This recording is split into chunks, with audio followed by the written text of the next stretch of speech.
तो नमस्कार दोस्तों, एमए हिंदी के एक और न्यू वीडियो में आपका स्वागत है। तो दोस्तों, आज के इस वीडियो में हम डिस्कस करने वाले हैं जनसंचार के बारे में। जी हाँ दोस्तों, आज के इस वीडियो में हम पूरा जानेंगे कि आखिर ये जनसंचार होता क्या है, साथ ही जनसंचार के कौन कौन से माध्यम हैं, उन सभी माध्यम के बारे में बारी बारी से हम डिस्कस करने वाले हैं।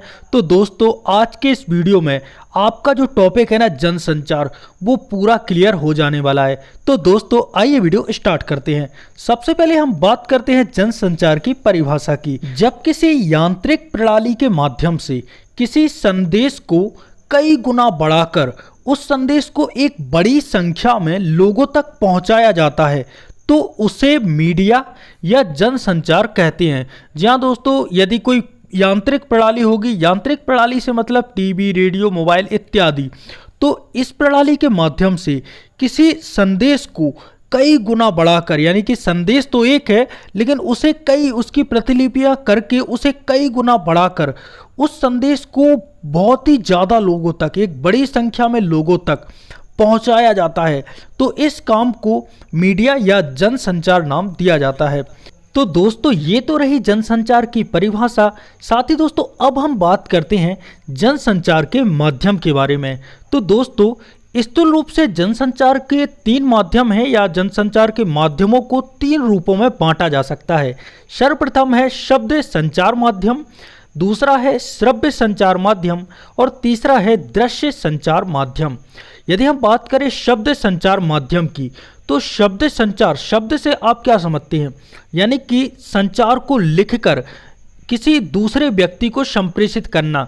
शब्द संचार माध्यम के अंतर्गत समाचार पत्र, पत्रिकाएं एवं पुस्तकें आती हैं। वहीं दोस्तों, यदि बात की जाए श्रव्य संचार माध्यम, यानी कि संदेश को सुनकर या मतलब बोलकर या सुनकर उसे संप्रेषित किया जाता है, तो उसे कहते हैं श्रव्य संचार माध्यम।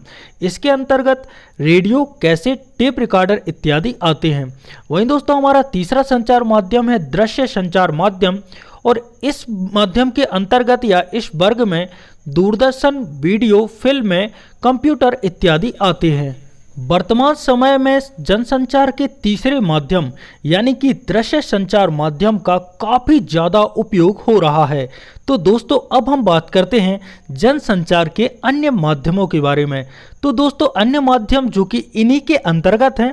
जी हाँ दोस्तों, ये इन्हीं रूपों के अंतर्गत ही आते हैं।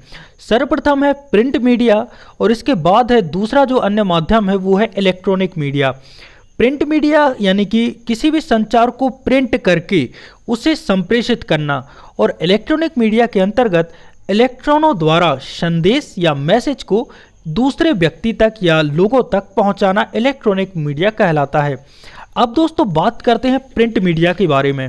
तो दोस्तों, पहले के ज़माने में जो मुद्रण प्रणाली के आविष्कार से पहले क्या करते थे, लोग हाथ से लिखकर किसी भी कृति को, कृति मतलब कोई भी रचना है, जो भी चीज़ है उसको तैयार करते थे, और ऐसा ही चला आ रहा था। और उसे सुरक्षित रखने के लिए विशेष प्रयत्न करने पड़ते थे।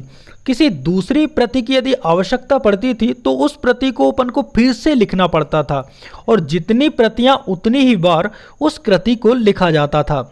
इस तरह समय भी बहुत ही ज़्यादा लगता था और श्रम भी बहुत अधिक करना पड़ता था। कागज के आविष्कार के पूर्व इन कृतियों को भोजपत्रों पर लिखना पड़ता था। स्याही भी जो रहती थी उसे भी स्वयं ही तैयार करना पड़ता था। ये भोजपत्र एक विशेष वृक्ष की पतली छाल होती थी, जिसे कागज के स्थान पर लिखने के काम में लाया जाता था। हजारों वर्ष पूर्व लिखे हुए ग्रंथ जो भोजपत्रों पर लिखे गए थे, आज भी कुछ विशेष संग्रहालय हैं उनमें सुरक्षित रखे हुए हैं।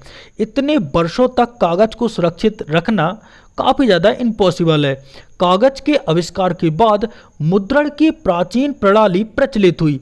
इस प्रणाली में पीतल के अक्षरों के सेट बनाकर उन पर स्याही लगाई जाती थी, और फिर इन अक्षरों को कागज पर रखकर मशीन द्वारा दबाकर छापा जाता था। इससे समय की बचत हुई और थोड़े ही समय में सैकड़ों प्रतियां छपकर तैयार हो जाती थी।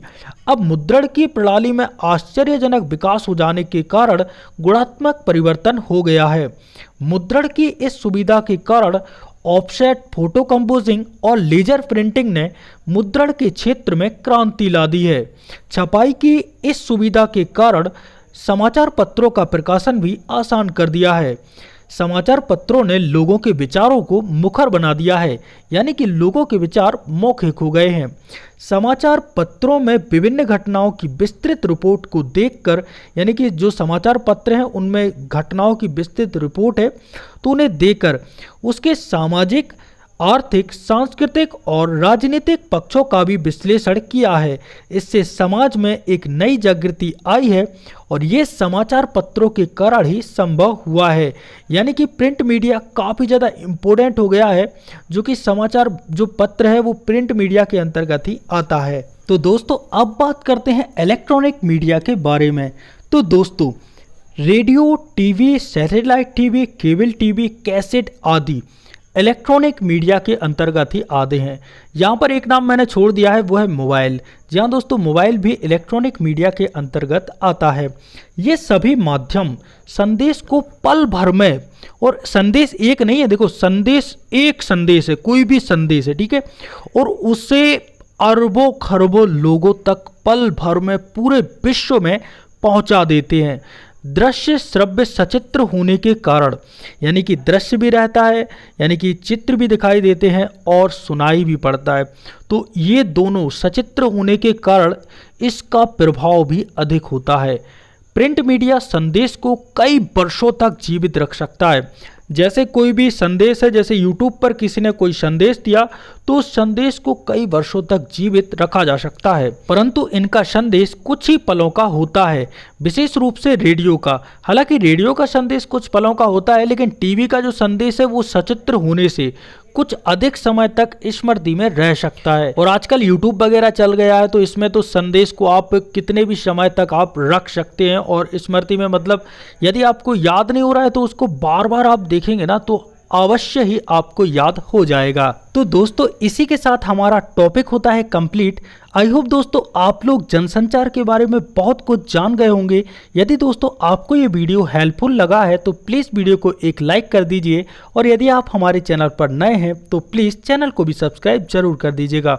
मिलते हैं एक और नए वीडियो के साथ, तब तक के लिए जय सिया राम।